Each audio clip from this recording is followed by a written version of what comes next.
30 de março de 1977, 4 anos exatos da missa fúnebre de Alexandre Vanucchi Leme na Igreja da Sé. Mais uma vez, na véspera do aniversário do golpe de 1964, um grande ato de oposição à ditadura agita São Paulo. Milhares de estudantes da USP e de outras escolas chegam aqui, no Largo de Pinheiros, vindos da cidade universitária. É a primeira passeata estudantil no Brasil em quase uma década. A marcha não teve nenhum planejamento. Foi proposta de surpresa pela Libelu, numa assembleia que discutia as condições do ensino superior. E arriscada que fosse, ela foi aprovada, sem que as tendências mais reticentes pudessem impedir. Os estudantes queriam mais do que melhorar a educação. Queriam tomar de novo as ruas, para exigir a volta da democracia. Nesse período, até 76, recriação do DCE e tudo mais, a gente ainda está falando em atividades que se dão dentro dos campi universitários, que eram territórios livres e respeitados pela ditadura. Uma espécie de, como chama na visão deles, um jardim de infância. Deixa os meninos cercadinhos, deixa as crianças brincarem lá eles podem fazer a revolução que eles quiserem, desde que a revolução deles não saia de lá. Em 77, saiu.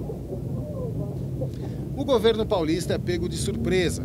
Quer impedir a passeata, mas logo vê que não é possível. É gente demais para dispersar e qualquer ação da polícia só vai aumentar a repercussão do protesto. O rádio e a TV já noticiam para todo o país. Censurar também é difícil.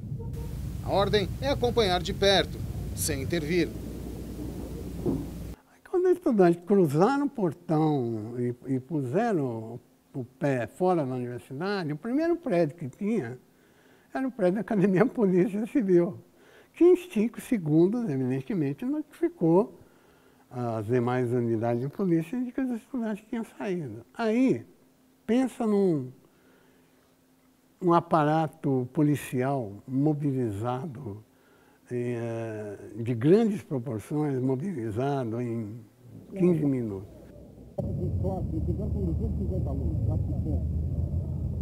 Centenas de policiais, com carros blindados, helicópteros e viaturas, monitoram todo o trajeto. E não há nenhum confronto. Eles querem chegar ao centro da cidade, mas acham melhor terminar a marcha no Largo de Pinheiros. O desafio à ditadura já está feito. São Paulo e o Brasil já sabem da sua ousadia. A vitória é deles. A passeata de março de 77 abre uma nova fase na luta estudantil, mas é também um fecho de ouro para a grande mobilização do ano anterior. Muita coisa aconteceu em 1976 e a principal delas foi aqui, neste prédio da cidade universitária. Em maio, numa assembleia no Instituto de Psicologia, nasce o Diretório Central dos Estudantes, para agregar os centros acadêmicos de todas as faculdades da USP. Nasce o DCE Livre, um órgão político em desafio aberto ao Decreto-Lei 477. O primeiro dos muitos DCEs que começaram a pipocar no interior de São Paulo e em todo o Brasil. Já tinha tido uma derrota da luta armada, que foi derrotada, não há dúvida que foi derrotada. Agora, uma coisa não tinha sido tentada, não tinha sido assim feita, que é a luta de massas. E foi isso que foi, eu acho que a contribuição que, isso vou chamar, a minha geração deu, que todos aqueles que a gente está ouvindo aqui, todas as pessoas que foram fora dessa época, a grande coisa foi o quê? Foi a luta de massas. Foi que, de repente, você tem a luta de massas como a prioridade da luta contra o regime. E foi isso que foi feito. A primeira eleição de diretoria tem 9.000 votantes, mas as urnas são roubadas num episódio nebuloso que fez suspeitar da ditadura. Se a ideia é intimidar e desanimar os estudantes, ela é péssima. Uma nova eleição conta 14.000 votos e a chapa Refazendo é eleita para conduzir o DCE. O eixo daquela retomada da luta da mobilização estudantil era Refazendo. Às vezes em aliança com a Caminhando e com outras forças, tinha uma tensão nas assembleias, mas nós tínhamos uma capacidade de mobilização muito forte e uma presença na sala de aula que era fundamental para ter essa leitura. Eu falava muito nas nossas reuniões o seguinte, que liderança estudantil não é aquele que só vai na Assembleia, ou que fala em toda a Assembleia. O líder estudantil tem que ser bom aluno, tem que ter legitimidade na sala de aula, tem que ter relação com os demais estudantes, que é isso que dá força ao movimento. Não é só passar e chamar para a Assembleia. 3 meses depois, em agosto de 76, já há organização suficiente nas universidades brasileiras para acontecer o primeiro Encontro Nacional de Estudantes, em São Carlos, no interior paulista. Mal fazem esse, os estudantes já partem para o segundo encontro, em outubro. A meta é recriar o mais rápido possível a UNE, para fazer o que diz a sigla e a história da entidade: unificar nacionalmente as lutas dos estudantes em defesa da educação e da democracia. Os estudantes já estão de volta às ruas. Só falta voltar à UNE, para terem mais força e mais voz.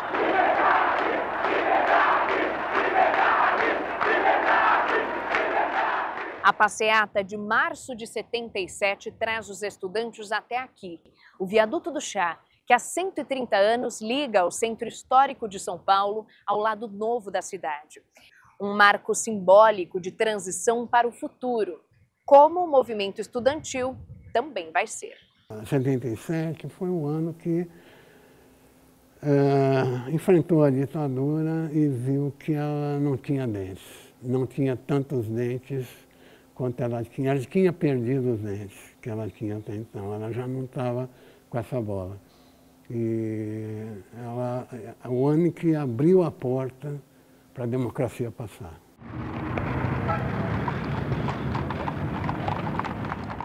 No início de maio, o Brasil está em alta tensão. O regime militar havia piorado o que já era ruim. Poucos dias antes, o ditador Ernesto Geisel promulgou um conjunto de leis autoritárias, conhecido como Pacote de Abril. O Congresso Nacional foi fechado mais uma vez, temporariamente, e as regras das eleições de 1978 foram mudadas para evitar uma nova vitória acachapante da oposição, como a de 1974. Os estudantes vão para a ofensiva. Uma assembleia com 5.000 deles na PUC marca um grande ato de protesto para 5 de maio no Largo de São Francisco.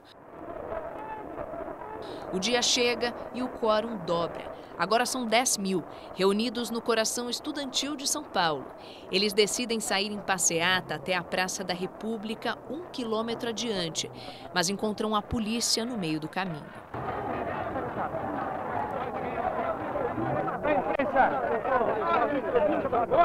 Passeata não pode permitir. Volta para casa que está tudo em paz. Impasse no Viaduto do Chá.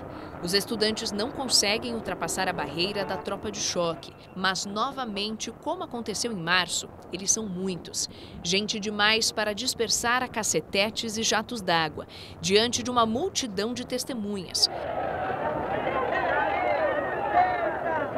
Quando a polícia ameaça engrossar, eles sentam no chão. Não dá para bater neles assim, pacíficos, desarmados. O confronto termina em empate, mas daqueles que têm gosto de vitória para um dos lados. A ditadura impede a passeata de prosseguir e os estudantes voltam ao Largo de São Francisco para concluir o seu protesto.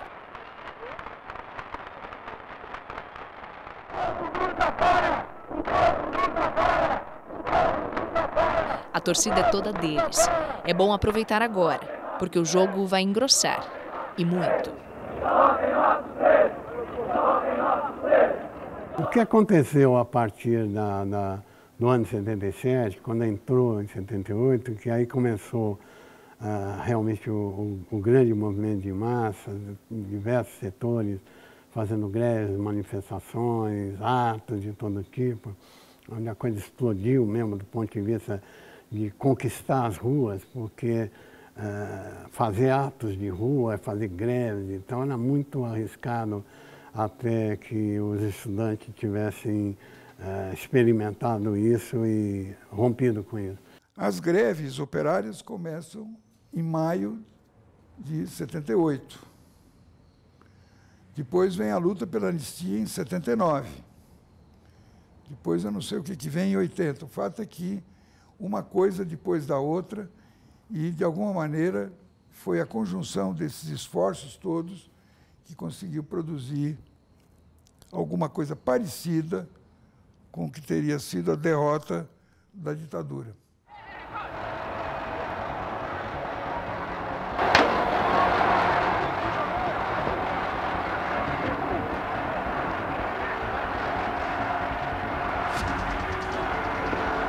Ato público está proibido, só isso. Nós não vamos desafiar a autoridade, ela tem que ser respeitada. Ato público está proibido, não admitimos passeata nem comício. Está todo mundo preso.